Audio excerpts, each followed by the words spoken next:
Welcome in to Game Night on the Paladin Network. We got a lot of talk about today. I'm your host, Chris Edel, and alongside me is Steven Dixon. First off, Ray Rice, then we're going to do a little NFL recap, and then can the Gamecocks of South Carolina avoid an embarrassing loss again already in this early season? First of all, Steven, obviously everyone's talking about the Ray Rice issue. Do you kind of want to give a little recap so everyone can know what's happening? Well, we already knew that Ray Rice had probably knocked out his girlfriend in the elevator of a New Jersey casino. But now, this week, video came out of him actually knocking her out, and that caused, a lot of stir. The Ravens released Rice. The National Organization for Women is now calling for Roger Goodell to resign after he didn't suspend Ray Rice for the entire year, and, now denying that he saw the videotape before everyone else. It's caused a lot of confusion, frustration at the fact that I think the NFL and the Ravens didn't take it as seriously as the public wanted.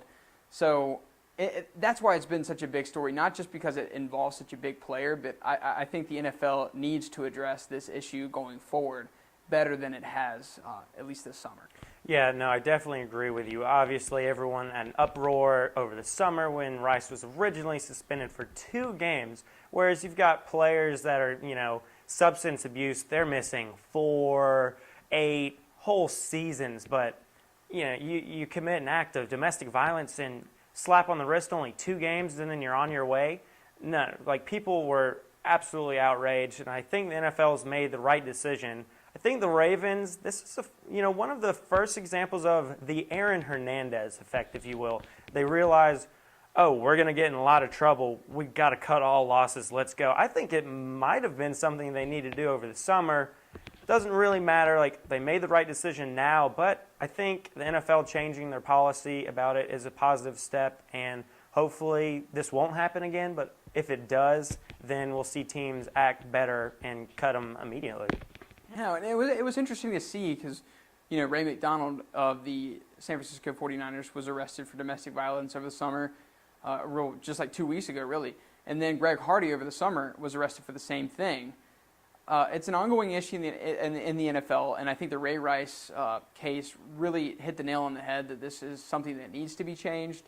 Roger Goodell did change the policy, and along with the NFL and the teams that incorporate the league, but a lot of people believe that it was really just a PR stunt because they fell behind the times when it comes to addressing domestic violence, when they really should have been more proactive at preventing such action. Because now if you get a 6-game suspension for the first offense, which doesn't seem that heavy to me for such an egregious act, and then you do get a lifetime ban for the second one. That was much more a much bigger suspension previously. Than it previously was. Lifetime ban.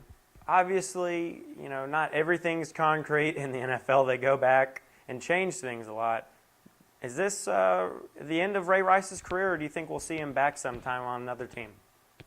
I mean, we've seen redemption stories. It's kind of a theme in the NFL. You saw it with Michael Vick. You saw it with Dante Stallworth. He came back after, a DUI manslaughter charge I think he was in prison for. We probably won't see a guy like Aaron Hernandez back, and that's a good thing. But you can't really predict it because all it takes is one team. But if you ask all NFL GMs, a lot of front office people, media people, all they're going to say is that they don't want Ray Rice anywhere near an NFL locker room right now. I think the best thing for him going forward is to probably seek counseling, anger management, things like that, marriage counseling, like I said earlier. That's probably where Ray Rice needs to go forward. I don't think his NFL career is the most important thing right now. But like I said, you never really know until the team calls. You could probably see him playing for the Cowboys or the Raiders. The Eagles have been known to give second chances to teams. The Bengals. You never know. We'll find out when there are whispers of Ray Rice signing with the team. But he's suspended indefinitely for right now. So even when he comes back, he's not really back. Yeah, no, I definitely agree with you. The primary focus for Ray Rice right now definitely needs to be on changing as a person, learning from this, repairing his relationship with his wife, and just trying, what he can do now is say, I've made this mistake, and the best thing for him to do is help other people not repeat his mistake and become kind of like a champion against domestic violence, and I think that would be a great thing.